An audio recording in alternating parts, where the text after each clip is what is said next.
Welcome to our channel SS Study Zone. மறக்காமல் like பண்ணுங்கள், share பண்ணுங்கள், சப்ஸ்கிரைப் பண்ணுங்கள். ஸோ உங்களுக்கு எதனா queries இருந்தாலுமே நீங்கள் தாராளமாக கமெண்ட் செக்ஷனில் கேட்கலாம். அண்ட் ஒரு இம்பார்ட்டண்ட் நோட் ஒன்று சொல்ல போகிறேன்.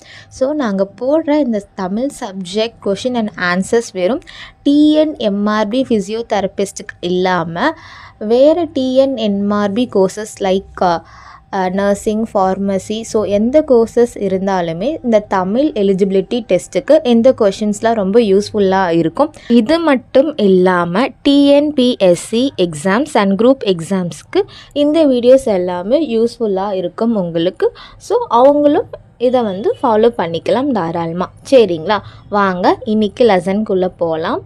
ஃபஸ்ட்டு கொஷின், பாடு இமிழ் பனிக்கடல் பருகி என்னும் முல்லைப்பாட்டு அடி உணர்த்தும் அறிவியல் செய்தி யாது அப்படின்னு பார்த்தீங்கன்னா அதுக்கு சரியான ஆன்சர் கடல் நீர் ஆவி ஆகி மேகம் மாதல். சரிங்களா.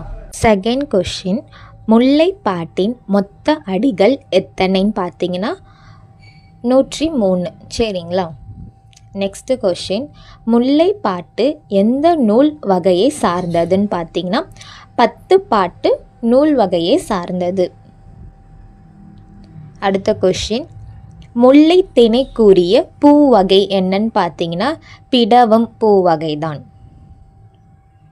நெக்ஸ்ட் கொஷின், முல்லைப்பாட்டு எந்த கணக்கு நூல்களுள் ஒன்றுன்னு பார்த்தீங்கன்னா 17 மேல் கணக்கு. நெக்ஸ்ட் கொஷின், 10 பாட்டில் மிக குறைந்த அடிகளை கொண்ட நூல் எதுன்னு பார்த்தீங்கன்னா முல்லைப்பாட்டு தான். நெக்ஸ்ட் கொஷின் பொறுத்துக்க. ஸோ ஃபஸ்ட்டு ஒன் நேமி, நேமினா அதுக்கு சரியான விடை மலை. கோடு, கோடுக்கு சரியான விடை வலம்புரி சங்கு. தேர்ட் ஒன் விருச்சி, நற்சொல். ஃபோர்த் ஒன் சுவல், அதுக்கு சரியான விடை தோல். சரிங்களா. ஸோ அடுத்த கொஷின், வலம்புரி சங்கு பொறித்த கைகளை உடையவர் யாருன்னு பார்த்தீங்கன்னா திருமால். சரிங்களா. நெக்ஸ்ட் கொஷின், குறுகிய வடிவம் கொண்டு நீர் வார்த்து தந்தவன் யாருன்னு பார்த்தீங்கன்னா மாவெளி மன்னன். சரிங்களா. ஸோ நெக்ஸ்ட் கொஷின், மண்ணுக்கும் விண்ணுக்குமாக பேர் உருவம் எடுத்து நின்றவர் யாருன்னு பார்த்தீங்கன்னா திருமால். அடுத்த கொஷின், கோடு கொண்டு எழுந்த கோடுஞ்செலவு எழிலி இவ்வடிகளில் மேகம் என்னும் பொருள் தரும் சொல் எதுன்னு பார்த்தீங்கன்னா எழிலி. சரிங்களா. நெக்ஸ்ட் கொஷின், கொடுங்கோர் கோவலர் இதில் குறிப்பிடும் கோவலர் யாருன்னு பார்த்தீங்கன்னா இடையார் தான். சரிங்களா. அடுத்த கொஷின், மலையின் சீற்றம் இயல்பு வாழ்வில் ஏற்படுத்தும் மாற்றங்களை படம் பிடித்து காட்டுவது எதுன்னு பார்த்தீங்கன்னா சங்க இலக்கியம்தான்.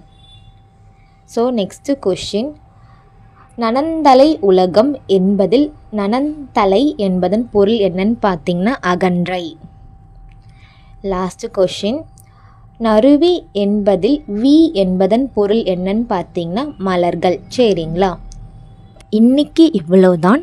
இதே மாதிரி நாளைக்கு வேறு லெசன் அண்ட் வேறு கொஷின் அண்ட் ஆன்சர்ஸோட உங்களை பார்க்குறேன். நன்றி.